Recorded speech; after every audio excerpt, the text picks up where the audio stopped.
olha só, nessa época eles começam a criar uma história.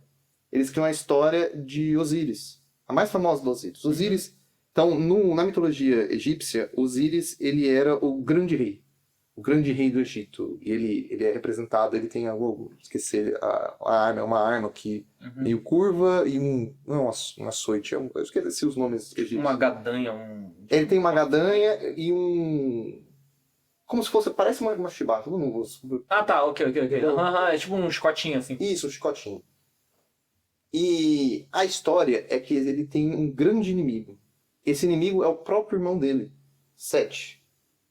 O Sete, ele é meio, acho que chacal. É que o Anubis é chacal, mas o Sete é um parecido lá. E o Sete ele é o irmão dele, mas ele é O invejoso. Osíris, ele tem outro de... Ele vai ter várias versões também, mas aqui a gente vai considerar que o Osíris ele é um normal, o de gosto, tá? O Osíris ele tem um irmão, Sete. O Sete é invejoso e o Sete queria tomar o trono e todo o poder do Egito. Eventualmente, ele também cobiça a Isis. Isis é a esposa dele. Eventualmente, ele consegue fazer um esquema e matar Osíris. Ele mata Osíris e ele toma a Isis e toma o reinado. Ele vira imperador. Só que a Isis e Osíris tinham um filho chamado Horus, que tem cabeça de falcão. E aí o que ele faz? Para evitar que o Osíris sequer volte, ele despedaça o corpo de Osíris e separa ele em vários pedaços. Porque eles tinham tudo uma... Ele tá com um deserto. Assim. Ele espalha pelo deserto, assim. E ele separa, assim, porque eles tinham muito uma questão do mundo dos mortos, do afterlife, né? E ele não queria nem que pudessem ir lá buscar ele. Não, é para ele sumir. E aí Isis chega, e a Isis amava muito o marido, e ela começa a procurar as partes dele para juntar. Eventualmente, ela vai buscando a ajuda do Horus, que é o filho.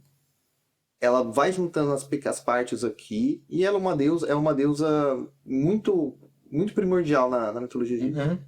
Ela vai juntando as partes dele. E eventualmente ela consegue juntar tudo. E ela faz um ritual para trazer ele de volta à vida. Tudo isso com a ajuda do Horus. Isso é importante.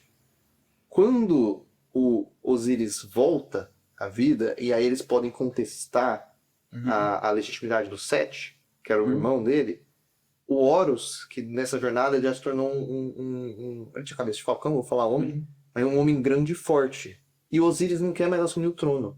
Ele fala, filho, é pra você ir pra lá. Eu tenho a legitimidade, mas você é meu filho. E o Horus luta contra o Sete e derrota o Sete e se torna o verdadeiro grande faraó, imperador do Egito. Por que essa história é relevante? Essa história começou a ser contada muito provavelmente, quando o Egito estava sendo subjugado por essa tribo. Então, quem que era o Osíris? É o grande Egito verdadeiro, que sempre existiu. Por isso que ele é extremamente... Ele também é o deus do pós-vida e de outras coisas, o Osíris. Mas ele foi subjugado pelos irmãos, morto e espalhado. Destruíram um pouco a cultura egípcia. Apesar de deixar a religião, eles meio que destruíram.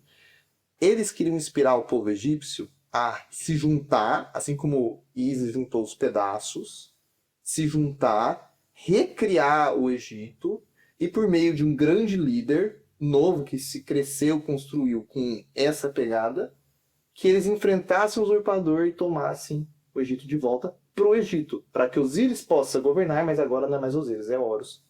E, de fato, alguns anos depois, isso realmente acontece. Só que essa história só começa a existir, muito provavelmente, tá? Ela só começa a existir nessa época, que eles começam a disseminar como se fosse uma história. Olha, aconteceu isso.